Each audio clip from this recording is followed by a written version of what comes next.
Shadow Slave. By Guiltythree. Chapter 1263, Sea of Blood. What they were trying to do did, indeed, seem a little crazy. There were two great abominations fighting on one side of the black turtle, and Nephi's wanted to dive into the water on the other side to steal some of the turtle's meat. Because she was hungry. But, of course, it was really not that unhinged of a plan. She had not suggested it out of a burning desire to satiate her belly, rather, it was out of necessity. The longer they were to go hungry, the weaker they would become. The weaker they became, the slimmer their chances of survival would be. Neither Nephi's nor Sunny knew if they would get a better chance to harvest the black turtle's meat than now, when the azure serpent was distracted. In fact, they did not even know if they would live long enough to enjoy the fruits of this perilous decision. If the monstrous butterfly won, they would probably die soon. But there was nothing they could really do about that. So, the only thing they could do was prepare for the other outcome to the best of their ability. Grimacing, Sunny looked away and shook Imp off his thigh. Curses. Then, he gritted his teeth and started climbing out of the fissure. Hungry. She's hungry. Hungry, is she? Just what sin did I commit in my past life to be cursed with all these gluttonous women? Oblivious to his heartfelt plea, Nephi's followed.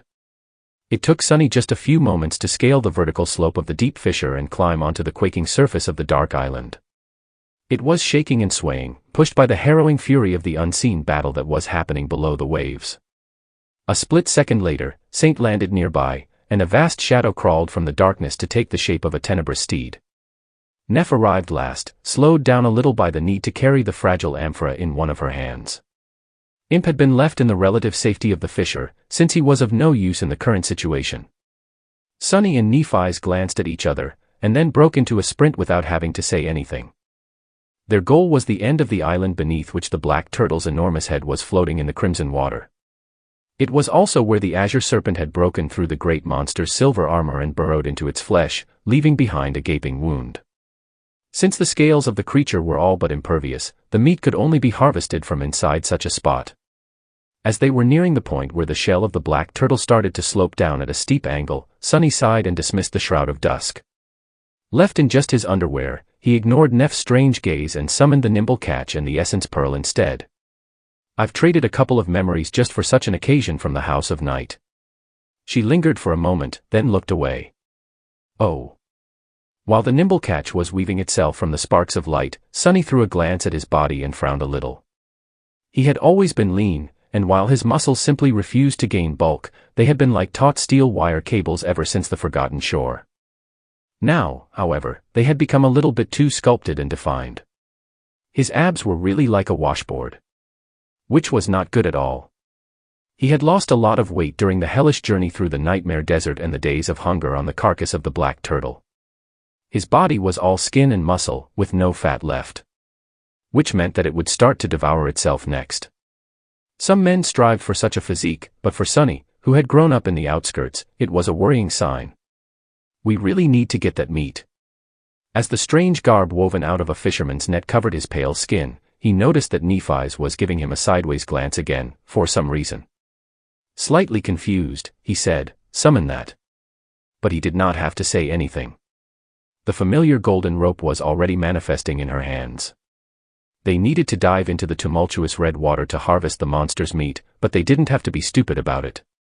If something happened, Sunny could swiftly pull them away through the shadows. However, finding a proper shadow to dive into was hard underwater. And since the great river was in the throes of the battle between the azure serpent and the monstrous butterfly, its current could easily pull Sunny and Nephi's apart. She threw him one end of the golden rope, and he hastily tied it around his left wrist while she tied the other end around her right. At the same time, light swirled around Neph's slender legs and formed into two silver anklets. Sunny stared at them in confusion for a moment before realizing that their function had to be similar to the nimble catch. He was a bit envious. Hers was not an armor-type memory, so she did not have to dismiss the white tunic. Ah. I want to be sponsored by a guilt-ridden saint too. Holding the black bow, Saint took a position that gave her a perfect view of the head of the dead monster and the seething water surrounding it. Her task was to protect. Or at least try to protect them should either the serpent or the butterfly arrive. Nightmares could not help her in case the former showed up, but if the latter did, his speed would have to assist Saint in leading the butterfly away. The amphora was placed beside them. Sunny and Nephi's looked at each other one last time, then dashed forward and simultaneously jumped. The wind whistled in his ears. A few moments later, Sunny hit the crimson water and was instantly swallowed by it. It was like he had dove into a sea of blood. Everything around him was murky and red. Despite his best efforts, Sunny was momentarily disoriented, but regained his bearings after feeling a sharp tug on the golden rope. He found Neph through shadow sense, and followed her as she swam forward with purpose. She had already done this once, after all. Granted. There had not been two great nightmare creatures creating a storm nearby at that time. We need to be fast. Breathing with the help of the essence pearl, Sunny swam through the crimson waters of the great river. Chapter 1264, Gaping Wound.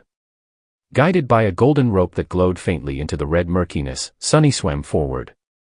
The waters of the river of time, mixed with the crimson blood of a great monster, were cold and tumultuous. The battle of two harrowing abominations had turned them into a whirlpool of raging currents. Just how far is this wound? Suddenly, Sunny saw something enormous appear from the murky red darkness and shuddered. He was swimming past the giant eye of the titanic turtle, now hollow and devoid of light. His figure was like a speck of dust in front of it.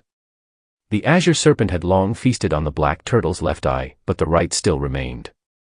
Even though Sunny knew that the ancient behemoth was dead, he couldn't help but feel as if it was staring at him. Looking away, he pushed himself through the water. We're not far from the creature's neck, then. Every second could be their last, so Sunny was tense. The battle of the dreadful abominations could shift in their direction at any moment. More than that. The nimble catch allowed him to swim with great speed, and Neph's silver anklets were the same. However, she did not seem to possess a memory similar to the essence pearl, and had to hold her breath. They simply couldn't linger. Fortunately, the dark thoroughfare of the turtle's enormous neck emerged from the cloudy redness soon. It was encased in massive bands of tarnished silver, which overlapped to form a flexible but impenetrable armor.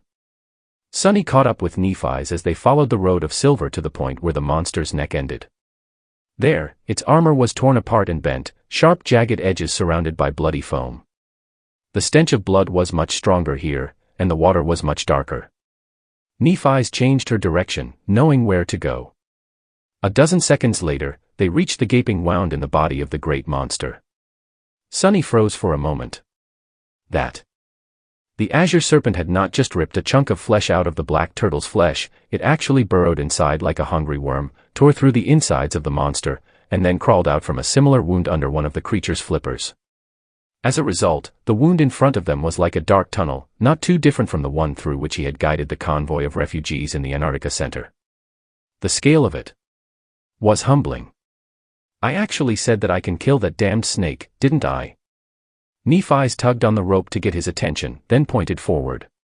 Struggling against unexplainable fear, Sunny reluctantly pushed himself in that direction.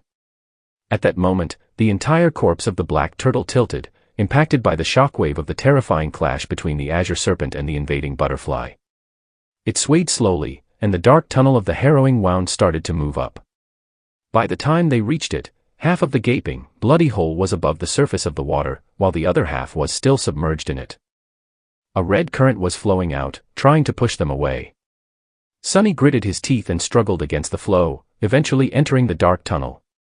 Then, however, the current was reversed, and a great amount of water flowed into the body of the dead monster, pulling them deeper inside. Crap! Sunny was carried into the depths of the black turtle's corpse with dire speed, slamming against its flesh and holding tightly to the golden rope. After what felt like an eternity, the current grew weak, and he managed to climb onto something solid. Sunny pulled on the rope, and a second later, Nephi's appeared from the water as well. She raised her hand, igniting a wisp of white flame on it to illuminate their surroundings. He took a deep breath, suddenly realizing how close the two of them were standing. After taking a bath in the diluted blood of the black turtle, both looked like a horror show. However, Sunny couldn't help but notice how tightly Neph's wet tunic stuck to her body, and how close to transparent the light fabric became. He shifted slightly, then forcibly tore his gaze away and studied the dark tunnel of the great monster's bleeding flesh. It looked Exactly like one would imagine such a place to look. Not that people had reasons to try and imagine something so morbidly bizarre. The walls of the tunnel, which was mostly consumed by darkness, were uneven, spongy, and red. The lower half of it was covered by tumultuous water, while the upper half was filled with an almost unbearable stench of blood. Rivers of red were flowing from the walls and the ceiling, mixing with the dark water below. Sunny and Nephi's were standing on one of the vertebrae of the black turtle, which protruded from the bottom of the tunnel like a pale pink mountain. While he was looking around, she was breathing heavily. So, now. Before he could finish the sentence, the carcass of the great monster quaked once again, and the two of them were almost thrown off the slippery bone. Sunny had to grab Nephi's to prevent her from plummeting back into the seething water. A moment later, he realized that they were embracing, their bodies pressed tightly against each other. He could feel the softness and the heat of her skin through the thin fabric of the white tunic. Her striking gray eyes were close. Too close. As well. Forgetting what he was going to say, Sunny remained motionless for a few moments. Then, he made sure that Nephi's had regained her balance and carefully let her go. So.